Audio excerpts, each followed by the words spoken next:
है उसको मजबूत करके उसके प्रत्याशियों को जिता करके हमें लोकसभा में भेजना होगा और विधानसभा में भेजना होगा। तो जसवंत नगर विधानसभा आती है, आप लोग वोट की कीमत और पार्टी की कीमत को अच्छी तरह से जानते हैं। मुझे ज़्यादा कुछ कहने की जरूरत नहीं है। जिन लोगों ने पार्टी बनाई और अपनी पार्टी को वोट दिया और वोट लिया, चाहे पैसे से लिया, डरा के लिया, धमका के लिया, दारू से लिया, वोट लिया, वोट से वो सत्ता में गए और उन्होंने अपने बच्चों को आगे बढ़ने का मौका दिया।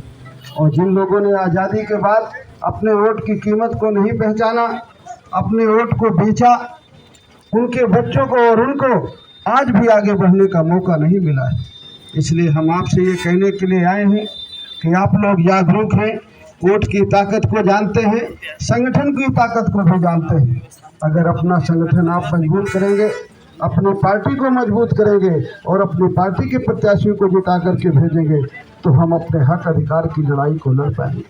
हमारे देश में दो तरह की शिक्षा है, एक तरफ प्राइमरी स्कूल है, एक तरफ कॉन्वेंट स्कूल है। प्राइमरी में गरीब का, कमज़ोर का बच्चा पढ़ता है और कॉन्वेंट स्कूल में जो थोड़े से जिनके पैसे हो गए हैं बेचारे, उनके बच्चे पढ़ते हैं। लेकिन दोनों को शिक्षा अलग अलग है।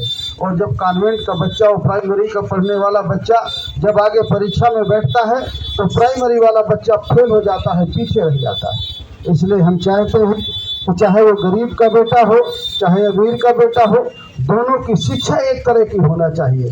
प्राइमरी की और कॉन्वेंट की पढ़ाई एक तरह की होना चाहिए, एक किताब होना चाहिए कि नहीं होना चाहिए। और अगर होना चाहिए तो ये काम भी वही करते हैं जिनको हम वोट से जिता करके भेजते हैं। जिन लोगों को हमने वोट से जिता करके भेजा, जिन लोगों ने सरकारें बनाई आज 76 सालों में, वो नहीं चाहते हैं कि हमारे बच्चे भी उनकी बराबरी में खड़े हो जाएं।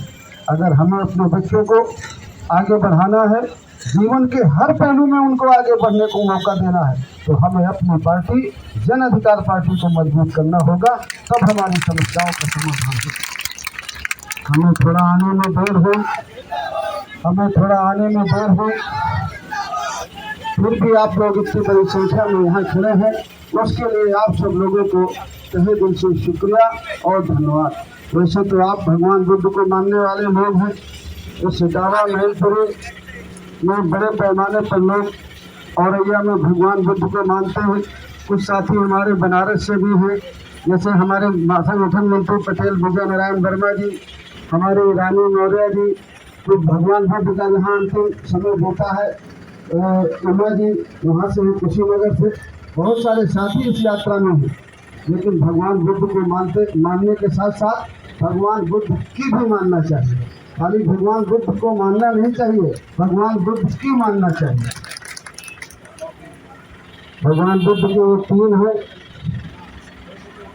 क्या बोलते हैं पहले, बुद्धं शरणं गच्छामि, धम्मं शरणं गच्छामि और संघं शरणं गच्छामि।